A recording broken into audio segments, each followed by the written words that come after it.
네, 미국 증시의 분위기를 생생하게 전해드리는 이항영의 월가이드 시간입니다. 오늘도 MTN 이항영 전문위원님과 함께 이야기 나눠보겠습니다. 위원님 안녕하세요. 네, 안녕하세요.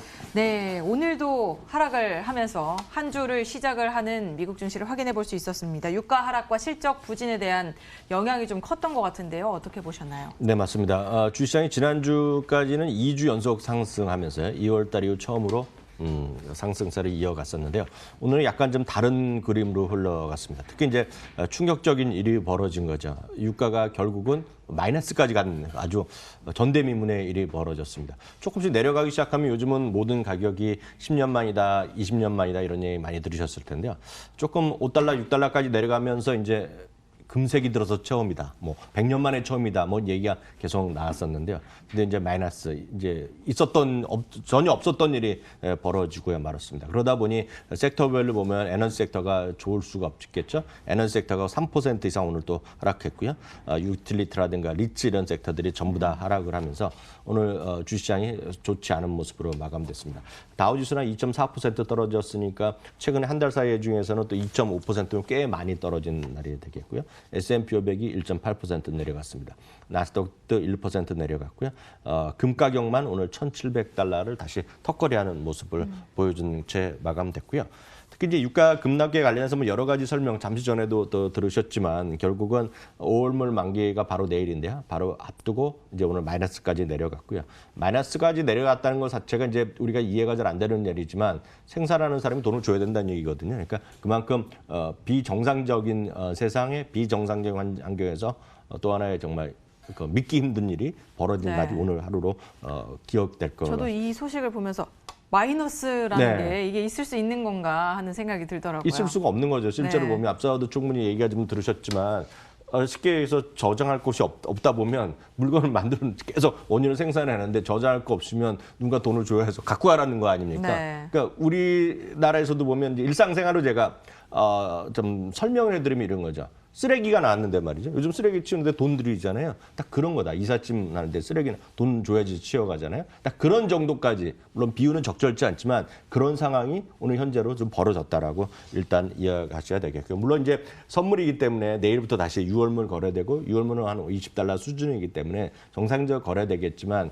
6월물이 본격적으로 내일 이후 거래되면 역시 그것도 좀 하방 압력에서 좀 자유롭지 못할 가능성이 크다라고 보셔야 되겠고요. 그러다 보니 물론 그 외에도 어떤 코로나 안정기금에 대한 추가적 기금, 소기업들에 대한 어떤 자금 이원 뭐 3,200억 달러 이런 얘기가 나오고 있는데 지금 상원에서 지금 지연되고 있거든요. 네. 물론 이제 오늘 밤에 미국 시간은 월요일 밤에 뭐 통과될 가능성도 있겠지만 이런 것들이 전체적으로 지연되면서 주식시장을 또 하나의 좀 내려가는 요인이 되겠고요. 뭐 쉐브론이나 엑슨모빌 이런 것들은 에너지 대표주 정유주자들이 오늘도 제법 많이 3-4% 이상 내려갔다라고 일단 이해하시면 되겠습니다. 네, 기타 특징들은 또 어떤 것들이 있을까요? 오늘 보잉이 뭐 7% 넘게 빠지면서 다우지수가 많이 빠졌다는 얘기도 들렸는데요. 네, 오늘은 이제 앞서 말씀드린 쉐브론이나 이런 에너지 스탁이라든가 에너지 주식이라든가 보잉 그리고 디즈니 이런 것들이 다 소위 다우 30을 구성하고 있는 대표적인 기업들이 오늘 주가 많이 떨어졌습니다. 특히 보잉은 요즘 뭐 등락을 계속 이어가고 있는데요. 지난주에는 한 100몇십 대가 이제 취소됐다는 얘기가 나왔는데요. 오늘 구체적으로 또 중국에서 737 맥스 기종을 23대를 주문 취소했다는 얘기가 나오면서 오늘 보잉 주가가 오늘 또 6.7%나 오늘 떨어지는 안타까운 모습을 보여줬고요. 많은 분들이 우리나라에서 많이 좋아하시는 주식인데 디즈니인데요. 디즈니가 이제 UBS랑 크레딧 스위스에서 오늘 또 동시에 지난주에도 몇 군데에서 계속 투자 의견을 내렸는데요. 투자 의견 오늘 중립으로 내려가면서 오늘 주가가 세 번 많이 떨어졌습니다. 4% 이상 떨어졌는데요. 이유는 너무나 명확한 이유들이 있죠. 어찌됐건 현금을 계속 아주 가장 쉽게 창출하는 것이 테마파크죠. 테마파크가 지금 영업이 정지돼 있는 거 아닙니까? 그래서 뭐 5월이다, 6월이다 얘기하고 있고 언제 개장될지 모르지만 하여튼 그런 이슈가 있겠고요. 아시다시피 영화 제작 현장에 돌아갈 일이 없지 않습니까? 그러니까 영화 제작이 지연되니까 상영도 지연될 수밖에 없고 상영을 앞두고 있는 것도 지연되죠. 그러니까 캐시를 만들어낼 거기가 쉽지 않은 거죠. 이것도 악재가 되겠고요. 그리고 역시 ESPN을 갖고 있는데 ESPN은 아시다시피 무슨 프로스포츠가 열려야지 ESPN을 보는 거 아닙니까? 물론 ESPN에 보면 다 지나간 스포츠를 다시 보겠지만 아무리 하도 지나간 스포츠보다라도 지금 현장에 있는 거, 지금 막 일어나는 걸 봐야지 신이 나는 거 아닙니까? 그것들도 지금 부진한 거죠. 그러다 보니 몇 군데에서 계속 잇따라서 나오고 얘기하고 있는데요. UBS 의견을 조금 더 자세히 말씀드리면 조금 썰렁한 얘기를 들으실 수밖에 없겠습니다. 목표 주가를요 162달러에서 하루아침에 114달러로 급 하향 조정했습니다. 그거 엄청 많이 내린 거거든요. 네. 30% 가까이 훅 내렸는데 여기서 이제 여러분들 또 속상하실 분이 계실 것 같은데요. 디즈니 테마파크 있지 않습니까? 아시다시피 이게 한번 가시면 엄청 비싸지 않습니까? 그게 보면 뭐 하루 갖고 볼 수도 없고 가보면 호텔도 비싸고 요즘 가족들 4명 가면 천불 뜬다는 얘기를 많이 맞아요. 하지 그 안에 뭐 예. 수베니어 같은 거, 네. 그러니까 기념품 같은 것만 사도 엄청 비싸기 때문에. 그리고 이제 익스프레스 라인 살려면 더 비싸고 뭐 이런 네. 거 아닙니까? 근데 이제 거기가 이제 핵심인데 이제 회사에서는 지난번에 뭐 5월 1일 뭐 이렇게 얘기했는데요. 정상적인 개정을 이번에 이 114달러로 목표 주가를 하향하면서 내린 거가 내년 1월 1일 얘기합니다. 지금. 네. 그러니까 내년까지 가야지 이게 정상적으로 돌아갈 수 있다는 거죠. 이게 보면 제가 내일을 봐서 조금 더 설문조사를 제가 하나 통계로 오늘 새벽에 본 게 있는데요. 이번에 이제 경제가 정상화되면 뭐부터 다시 하겠느냐는 거를 보면 이게 값이 떨어질 수 있거든요. 많은 분들이 여러분들 입장도 다 똑같습니다. 전 세계 사람들이 경제가 재개되면 뭐부터 하겠냐는 거죠. 그 극장을 갈 건지 아니면 여행을 갈 건지 아니면 네. 테마파크를 갈 건지 아니면 콘서트를 갈 건지 이런 거를 제가 내일 소개해드리겠는데 여하튼 거기에 보면 이런 테마파크가 순위가 좀 떨어져 있거든요. 그러니까 많은 사람들이 안 가면 그렇게 많이 지금 사람 엄청나게 사는 사람이 필요한데 이거를 지금 계속 할 수가 없는 거죠. 그렇기 네. 때문에 1월 1일까지 내년 1월 1일에 가야지 정상될 수 있다는 것이 이런 UBS가 오늘 이렇게 목표 주가를 내리고 투자에게 내린 그런 베이스에 대한 기본 전제라고 보셔야 되겠고요. 우리나라도 들어와 있지만 쉑쉑 햄버거가 있는데요.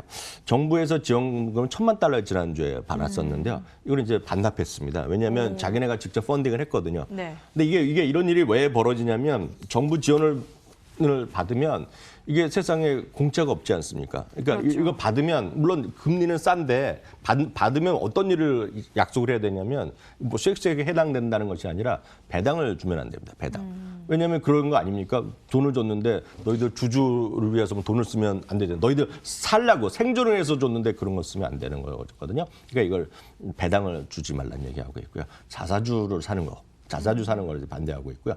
또 하나는 이제 갚았다 이거요. 갚고 나서도 12개월 동안 이런 걸 하면 안 되거든요. 그러니까 이제 돈을 자기네가 펀딩을 스스로 할 수 있고 주식을 신규 발행할 수 있는 기업들은 이걸 안 하는 기업이 많이 있습니다. 물론 여유 있는 기업이 오래된 기업이 들어가겠는데 쉑쉑이 1,000만 달러 확보했다라면서 돈을 반납해 버렸어요. 그러니까 그러면서 쉑쉑이 오늘 6% 정도 올라갔고요. 역시 스테이 앳 홈에서 집콕주에서 여전히 대표 주자죠. 여하튼 최근에 보면 열일을 하고 있는 것이 지금 아마존 아닙니까? 이게 네. 아마존이 없으면 일상생활이 안 되는 거죠. 이게 우리 시청자분들 좀 이해하시면 좋겠습니다. 우리나라에서는 워낙 주문하고 배달할 것이 넘쳐 있죠. 그러니까 여러 군데 경쟁도 많은데 미국은 어찌됐건 50% 이상을 아마존이 갖고 있고 조그만 이런 샵들이 이런 것들이 좀 영업하기가 쉽지 않은데 아마존만 제대로 돌아가고 있으니까 주지사들이 제가 알기에는 뉴스 본 것도 한 3명 정도 주지사가 직접 편지를 썼어요. 아마존. 네, 아마존 너무 사서 감사하다고. 네, 감사뿐만 아니라 너희들 이제 직원들 잘 좀 관리해달라고. 거기서 그 직원들이 그 웨어하우스 창고를 갖고 있는 경우에 셧다운이 되면 물건 배달 수 그죠. 없어갖고 그게 좀 문제가 되거든요. 그러니까 그 열일을 하고 있는 거죠 지금요. 그러니까 그런 아마존이 여하튼 오늘도 주가 좀 올라갔는데 이제 지난 금요일에 약간 멈칫했기 때문에 사상체 효과는 약간 모자랐지만 여전히 강세를 보여줬고요. 이제 넷플릭스가 이제 초미의 관심입니다. 넷플릭스가 이제 내일 딱 이 시간이면 저희가 실적을 보여드릴 건데요. 네. 넷플릭스가 오늘도 3.4% 올라가면서 역시 사상체 효과에 다시 바짝 다가서는 모습 보여줬고요. 이제 기술주들이 오늘 등락이 엇갈리는 모습을 보여줬는데요. AMD는 오늘 또 0.6% 정도 상승하면서 AMD는 다시 이제 전고점 사상체 효과에 또 바짝 다가선 모습으로 마감됐습니다. 네. 그렇다면 이제는 우리 시장에 대한 판단이나 뭐 분석 같은 게 어떤 것들이 있는지 궁금합니다. 네, 어제도 제가 이제 구겐하임의 그 시각을 전해드렸습니다. 약간 좀 썰렁한 얘기 좀 전해드렸었는데요. 많은 분들 우려하시는 것 같지만 늘 말씀드리지만 주식시장은 좋다는 사람이 있고 나쁘다는 사람이 있기 때문에 단 한 주라도 거래되는 거기 때문에 이거를 갖고 너무 흥분하실 필요도 없고요. 그러니까 다양한 시각이 있다는 전제를 말씀드립니다. 다만 오늘도 어제 이어서 오늘도 약간 좀 부정적인 의견을 제가 두 군데 소개해드리겠는데 일주일만 다시 한번 한 열흘 만에 다시 소개해드리는 옥트리 캐피탈의 하워드 막스입니다. 하워드 막스도 상당히 구르죠.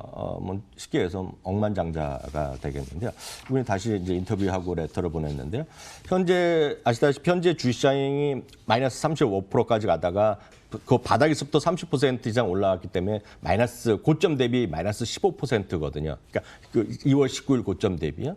그리고 이제 저점은 3월 23일이었을 텐데요. 이게 그 바닥에서 올라왔는데 지금 그러면 여러분들이 생각하시기에 지금 시장이 고점 대비 마이너스 15% 정도라는 걸 질문을 던지는 거죠. 뭐냐면 지금 시장은 우리가 직전보다 지금 우리나라 경제 환경, 전 세계 경제, 금융시장이 15%보다 더 아래 있을 거라는 얘기거든. 그러니까 이게 합리적이 않다는 겁니다. 단순하게 무슨 그 어떤 뚜렷한 실적을 제시하는 것이 아니라 이 15%가 지금 설명이 안 된다는 거죠. 그러니까 현재 수준이 그 얘기를 하는 거가 되겠고요. 이런 얘기를 합니다. 2000년에 이제 닷컴 버블이 있었습니다. 그 당시에 보면 나스닥이 5, 6점 갔을 때 그때인데요. 그때 닷컴 버블 이후에 붕괴한 이후에 그 고점을 회복하는데 S&P 500 기준으로 보면 7년이 걸렸다는 거예요. 7년이 걸렸다. 네. 나스닥은 뭐 20년 걸린 거죠. 그러니까 그 전체적으로 S&P 7년이 걸렸고 2008년 이제 리먼 사태 직전에 2007년에 고점이 있었는데요. 그 고점을 지나고 리먼 사태하고 지나면서 회복에 5년 반이 걸렸다는 겁니다. 근데 지금 물론 회복의 15% 떨어졌지만 지금 보면 불과 2월 19일부터 지금까지 딱 2달밖에 안 됐거든요. 그러니까 2달 갖고 이게 해결된다고 예상하기에는 너무 지나치다. 그 얘기를 하는 거다라고 이해하시면 되겠고요. 회복하는데 시간이 좀 필요하다. 그렇다는 얘기죠. 이분 얘기는요. 다음 이제 뉴욕타임즈에 오늘 제가 사설 같은 걸 하나 소개해드리겠는데요. 한마디로 이겁니다. 여러분들도 많이 고민하실 텐데요. 현재 시장 랠리를 과연 믿을 수 있냐는 거죠. 그러니까 이거를 이제 현재 시장 랠리를 이제 베어마켓에서 지금 불마켓으로 돌아섰거든요. S&P 500, 나스닥 모두. 다만 이거는 교과서적으로 불마켓이 됐다는 거지. 이게 어찌 보면 나쁘게 좀 부정적으로 보는 사람은 베어마켓 상태에서 약간의 불마켓, 이건 베어마켓에서의 불 랠리인데요. 이것이 다시 꺾일 수 있냐 이런 헷갈리는 부분에 와 있는데 그거에 대한 질문하고 여러 데 또 예를 들어드리고 있는데요. BMO의 어떤 설명을 좀 덧붙이고 있습니다.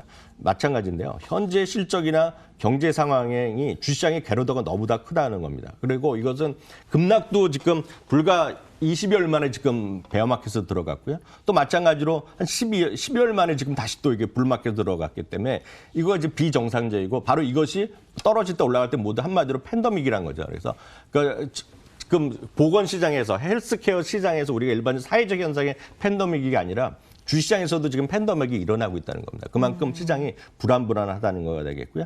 특히 이제 실적이면 실적 그리고 어떤 경제적인 GDP 이런 모든 어떤 기준을 갖고도 현재 주가를 설명하기가 쉽지 않다. 물론 떨어질 때도 마찬가지였지만 올라갈 때 설명하기 어렵다는 겁니다. 그렇기 때문에 지금은 특히 2분기 실적은 마이너스 25% 훨씬 더 이상 떨어질 가능성이 있다는 거죠. 그렇기 때문에 지금 이거는 베어마켓도 아니고 불마켓도 아니고 소위 아노미 같은 현상이거든요. 불안정한 시장에 지금 딱 와 있기 때문에 너무 흥분하시면 안 된다. 그리고 그렇기 때문에 지금은 특히 이건 제가 추가적으로 말씀드리면 절대로 한국이건 미국인 간에 레버리지를 하시는 거 이런 건 절대 위험하다 이렇게 말씀드리고 싶습니다. 네, 앞서 살짝 또 얘기를 해주셨는데 코로나19가 해결이 될 경우에 또 어떤 섹터들이 주로 이제 제일 먼저 올라오게 될까요? 그건 이제 좀 그 논의들을 해봐야 될 것 같은데요. 이제 제가 내일 또 자세히 말씀드리겠지만 제가 봤을 때는 가장 먼저 올라갈 수 있는 것은 여러분들이 뭘 먼저 가겠냐는 것부터 나올 것 같은데요. 제가 쉽게 말씀드리면 저는 이 그린 보트 말씀드리면 제일 먼저 질문을 한 겁니다. 네. 여러분들한테 Z세대라든가 밀레니얼 세대들한테 지금 요번 이 사태가 지나고 나면 뭐부터 하겠냐는 거죠. 그러니까 첫 번째, 두 번째, 세 번째, 네 번째가 조건을 제가 드리면 그 약간 작게 나서 안 보이지만 이런 거죠. 지금 셧다운이 해결됐을 때. 셧다운이 그러니까 경제가 재오픈됐을 때. 그리고 두 번째는 셧다운이 끝난 다음에 좀 시간이 걸렸을 때. 시간이 이후에 되겠고요. 제 오른쪽에는 뭐냐면 백신이 발표됐을 때. 그리고 백신이 발표되면 한참 뒤에 있다는 것인데요. 제일 먼저 갈 곳은 여러분도 아마 똑같을 것 같습니다. 맥도날드를 가겠죠. 스타벅스를 가겠죠. 먹고 사는 거기 때문에 먹으러 갈 거라는 얘기죠. 그게 있고요. 제일 아래쪽에 보면 뭐 어떤 것들이 나오냐면 대규모 공연장 있죠. 공연장. 페스티벌 이런데, 그러니까 그 테마파크도 마찬가지가 되겠고요. 특히 여기서 이제 항공이 얘기가 나오는데요. 해외 여행 가시겠습니까, 여러분들요? 비행기 타고 오랫동안 가야 되는데. 그죠. 제주도 정도 참으니까 잠깐 가겠죠. 멀리 안 갈 거란 얘기죠. 그렇기 때문에 항공주 이런 것들 제가 내일 또 자세히 조금 더 다시 말씀드리도록 하겠습니다. 네, 저희는 잠시 후에 미국 주식에 투자하는 재미있는 방법 알아보도록 하겠습니다.